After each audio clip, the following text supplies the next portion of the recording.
जय शनिदेव सभी को। कैसे हैं आप सब?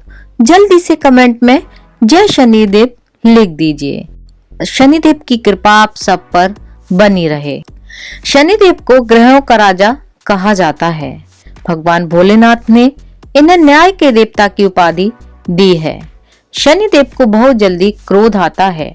इसी क्रोध की वजह से अपने पिता सूर्य से इनकी नाराजगी बनी रहती है। इनके क्रोध से सभी बचने की पूरी कोशिश करते हैं, वरना व्यक्ति पर मुसीबतों का पहाड़ टूट पड़ता है। इसलिए इन्हें प्रसन्न करने के लिए शनिवार का व्रत रखा जाता है। व्यक्ति शनि दोष से बचने के लिए और उन्हें शांत रखने के लिए अनेकों उपाय करता है।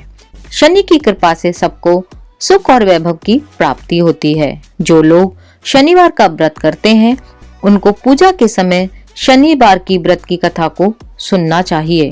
और आइए अब मैं आपको सुनाने जा रही हूँ शनिवार की व्रत कथा, जिसको सुनने मात्र से ही सभी सुख और वैभव की प्राप्ति होती है।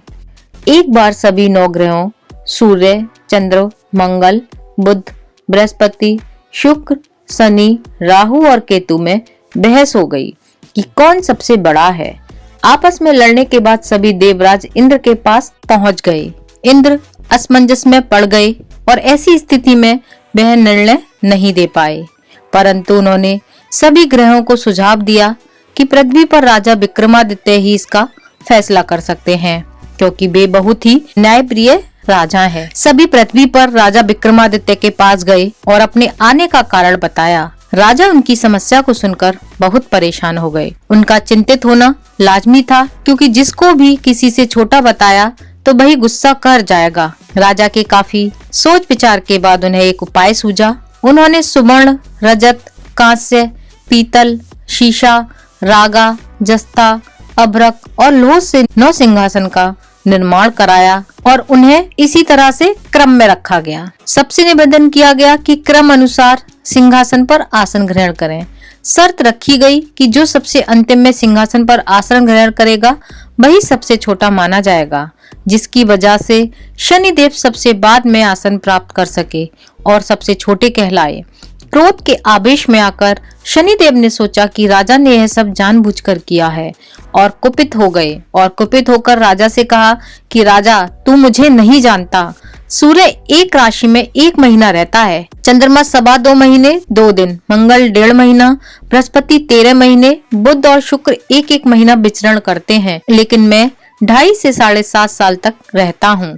मैंने बड़े बड़े का विनाश किया है। श्री राम की 7.5 आने पर उन्हें जंगल जंगल भटकना पड़ा था और रावण की 7.5 आने पर लंका को बंदरों की सेना से परास्त होना पड़ा था। क्रोधित शनिदेव ने राजा से कहा कि अब आपको सावधान रहने की जरूरत है। इतना कहकर शनिदेव कुपित अवस्था में वहां से चले गए।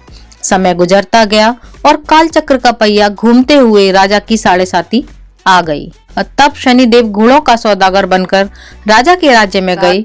उनके साथ अच्छे नस्ल के बहुत सारे घोड़े थे।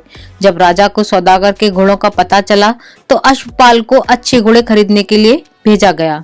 अश्वपाल ने कई अच्छे घोड़े खरीदे। इसके अलावा सौदागर ने उपहार स्वरूप एक सर्वोत्तम नस्ल का घोड़ा राजा की सवारी हेतु दे दिया। राजा विक्रमादित्य जैसे ही उस घोड़े पर बैठे वह सरपट वन की ओर भागने लगा। जंगल के अंदर पहुंचकर वह गायब हो गया। भूख प्यास की स्थिति में राजा जंगल में भटकते रहे। अचानक से उन्हें एक ग्वाला दिखाई दिया, जिसने राजा की प्यास बुझाई। राजा ने प्रसन्नता में उसे अपनी अंगूठी देकर नगर की तरफ चले गए। वहां एक सेठ की दुकान पर पहुंचकर उन्होंने जल पिया और अपना नाम बीका बताया। उस दिन सेठ की खूब आमदनी हुई। सेठ खुश होकर उन्हें अपने साथ घर ले आया। सेठ के घर में खूंटी पर एक हार टंगा था, जिसे खूंटी निगल रही थी। कुछ ही देर में हार पूरी तरह से गायब हो गया।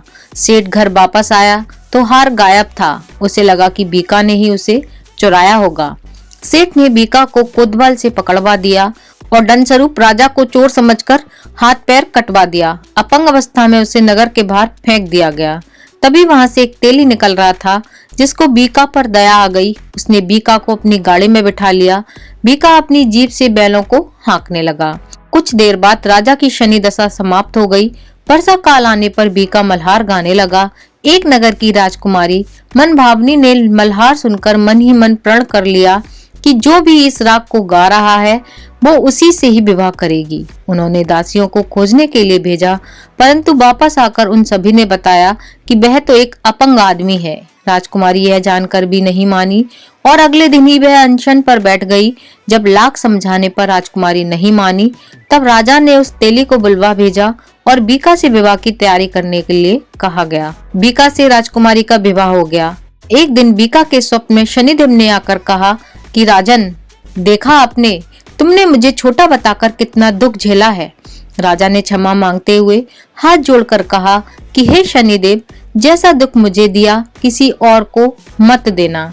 शनिदेव इस विनती को मान गए और कहा कि मेरे व्रत और कथा से तुम्हारे सारे कष्ट दूर हो जाएंगे। जो भी नित्य मेरा ध्यान करेगा और चींटियों को आटा डालेगा, उसकी सारी मनोकामनाएं पूर्ण होगी। शनिदेव ने राजा के हाथ पैर वापस लौटा दिए। दूसरे दिन जब सुबह राजकुमारी की आंख खुली तो वह आश्चर्यचकित हो गई। बीका ने मनभावनी को बताया कि वह उज्जैन का राजा विक्रमादित्य है। मनभावनी खुशी से फूली नहीं समा रही थी। राजा और नगरवासी सभी अत्यंत प्रसन्न हुए। सेठ ने जब यह सुना तो वह पैरों पर गिरकर क्षमा मांगने लगा। राजा ने कहा कि यह सब शनिदेव के कोप के प्रभाव से था और इसमें किसी का कोई दोष नहीं है। सेठ ने निवेदन करते हुए कहा कि मुझे शांति तभी मिलेगी जब आप मेरे घर चलकर भोजन करेंगे। सेठ ने कई प्रकार के व्यंजनों से राजा का सत्कार किया।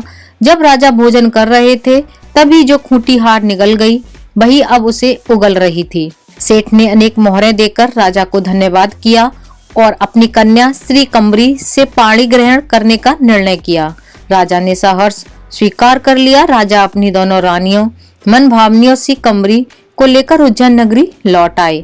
सारे नगर में दीपमाला और खुशी मनाई गई। राजा ने घोषणा करते हुए कहा कि मैंने शनिदेव को सबसे छोटा बताया था, लेकिन असल में वही सर्वोपरि है। तब से सारे राज्य में शनिदेव की पूजा और कथा नियमित होने लगी। सारी प्रजा के बीच खुशी और आनंद का वातावरण बन गया। शनिदेव के व्रत की कथा जो भी सुनता है उसके सारे दुख दूर हो जाते हैं और शनिदेव की विशेष कृपा प्राप्त होती है। मैं उम्मीद करती हूँ कि आपको ये कहानी अच्छी लगी होगी। अच्छी लगी हो तो कमेंट करके जरूर बताना और अपने फ्रेंड्स और फैमिली मेंबर्स के साथ शेयर भी करना और अपने इस चैनल को सब्सक्राइब करना मत भूलना। और अगर वीडियो अच्छी लगे तो एक लाइक प्लीज जरूर देना। मिलती हूँ फिर एक नई जानकारी के साथ। तब तक के लिए जय शनिदेव।